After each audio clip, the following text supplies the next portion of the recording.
अल्हम्दुलिल्लाह अब ये 2000 नवंबर 2022 में बतौर डिस्ट्रिक्ट एंड सेशन जज प्रमोशन हुई है। ये जो पंजाब जुडिशल सर्विस है उसमें हमारी आखिरी प्रमोशन होती है।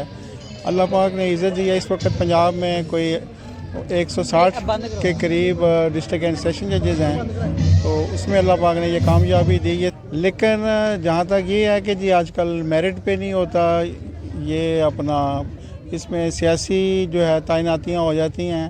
अल्हम्दुलिल्लाह हमारी जुडिशरी में ऐसा नहीं है। ऑनरेबल चीफ जस्टिस साहब जो है उन्होंने इसको मेरिट को कायम रखा है और मेरिट पे ही सारी जो है ना प्रमोशंस हुई हैं। अल्हम्दुलिल्लाह फैमिली ने भरपूर इस्तकबाल किया है, बड़ी खुशी हुई। और इसमें ज़्यादा खुशी ये हुई कि अहले मोहल्ला और अहले इलाका शामिल हुए और उनकी खुशी से ही इंसान की खुशी होती है। अस्सलाम वालेकुम जी, बोलो पाकिस्तान के साथ मैं हूँ आपका मेज़बान इंजीनियर मोहम्मद असलम राज। नाज़रीन, इस वक्त मैं शहर सियालकोट मलकी कलां एक इलाका है सियालकोट में, वहाँ पे मौजूद हूँ। यहाँ के एक नौजवान जो हैं उन्होंने बहुत बड़ी कामयाबी हासिल की है और ये हमारे अहले इलाका के लिए और सियालकोट के लिए बहुत बड़ी मोटिवेशन है। और आइए उनसे बात करते हैं, जानते हैं कि वो उन्होंने ये सीट तक सफ़र कैसे किया, बल्कि अहले इलाका ने जो इस्तकबाल किया है इस पर वो उनका क्या इजहार ख्याल है। अस्सलाम वालेकुम। बिस्मिल्लाहिर्रहमानिर्रहीम। मेरा नाम अली रज़ा अवान है। मैंने 1997 में पंजाब पब्लिक सर्विस कमीशन से सिविल जज का एग्ज़ाम कंपटीशन का पास किया और पहली तैनाती जड़ावाला में हुई। इसके बाद ये सर्विस का आगाज़ चलता रहा और सन 2007 में बतौर सीनियर सिविल जज प्रमोशन हुई और फिर सन 2009 में बतौर एडिशनल डिस्ट्रिक्ट एंड सेशन जज प्रमोशन हुई।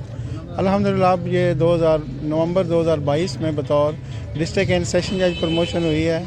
ये जो पंजाब जुडिशल सर्विस है उसमें हमारी आखिरी प्रमोशन होती है। अल्लाह पाक ने इज़्ज़त दी है। इस वक्त पंजाब में कोई 160 के करीब डिस्ट्रिक्ट एंड सेशन जजेज़ हैं, तो उसमें अल्लाह पाक ने ये कामयाबी दी। ये सब आप सब की दुआओं का, वालिदैन की नेक ख्वाहिशात का और बुज़ुर्गों की दुआओं का और अहले इलाके की दुआओं का असर है कि अल्लाह पाक ने ये कामयाबी दी।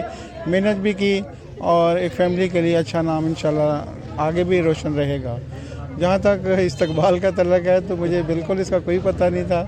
अल्हम्दुलिल्लाह फैमिली ने भरपूर इस्तकबाल किया है, बड़ी खुशी हुई। और इसमें ज़्यादा खुशी ये हुई कि अहले मोहल्ला और अहले इलाका शामिल हुए और उनकी खुशी से ही इंसान की खुशी होती है। एक दूसरे के काम बंदा आए तो यही सबसे बड़ी खुशी होती है। अल्हम्दुलिल्लाह सबका शुक्रिया बहुत बहुत जी। अच्छा अली रज़ा भाई, आप ये भी बताएं कि ये जो हमारे नौजवान हैं, अहले इलाका और सियालकोट के नौजवानों को आपका क्या पैगाम है कि वो भी मेहनत करें, तो क्योंकि ये लोगों के जहन में ये बात है कि गरीब का बच्चा कभी आगे नहीं बढ़ सकता। इस हवाले से भी थोड़ा सा गाइड करिएगा।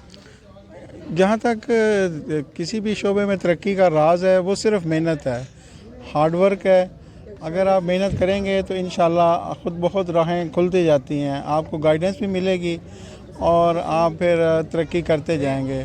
लेकिन जहाँ तक ये है कि जी आजकल मेरिट पे नहीं होता, ये अपना इसमें सियासी जो है तैनातियाँ हो जाती हैं।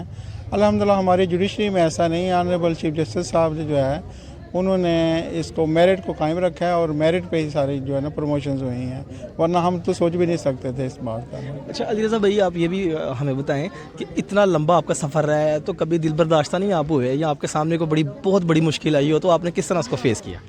यकीनन इसमें बड़ी परेशानियां भी आई, क्योंकि अपना 2 साल पहले मेरा एक्सीडेंट हुआ, गाड़ी हमारी खाई से नीचे गिर गई और ऐसा लग रहा था शायद ज़िंदगी ख़त्म हो गई है। और लास्ट ईयर भी मेरी वालदा की डेथ हो गई, तो बड़ा धचका लगा। लेकिन मुसलसल जो है वो हिम्मत से और कोशिश से बच्चों ने सपोर्ट किया, फैमिली ने सपोर्ट किया और अल्लाह ने कामयाबी दी। अच्छा, आपके ख्याल से सबसे बड़ी कामयाबी क्या है? किसी सीट पर, अफसर की सीट पर बैठना ही कामयाबी है, इसके अलावा कुछ और चीज़ है जो आप कहना चाहते हैं? असल कामयाबी ये है कि आप किसी गरीब के काम आ जाएं। ये नहीं है कि आप बड़ी सीट पे बैठ गए हैं और अपना वहाँ पे बैठ के वक्त ज़ाया करें, ये नहीं है। अगर आप ऑफ़िस में गए हैं तो वहाँ फिर अपने ऑफ़िस को टाइम दें, जिस मकसद के लिए आपको वहाँ पे तैनात किया गया है उससे आप इंसाफ करें, तो इसी में ही कामयाबी है आपकी। और आपके अहले इलाका ने आपका जिस तरह से इस्तकबाल किया है और आपसे मोहब्बत का इजहार किया है, 2 जुमले उनके लिए भी कहते हैं स्पेशल। यकीनन मेरा दिल बहुत खुश है اور اللہ پاک ان کو خوش رکھے. یہ واقعی میرے لیے ایسا لگ رہا تھا شاید شادی سے بھی بڑھ کر سما ہے. تو سب کا شکریہ. جب میں ادھر آیا تو میں نے یہی سوچا, میں نے کہا کوئی دولہا آ رہا ہے شاید. بہت شکریہ. اس کے ساتھ اپنے بھائی محمد اسد راج کو اجازت دیا, پھر ملاقات ہوگی. اپنا خیال رکھیے گا. اللہ حافظ.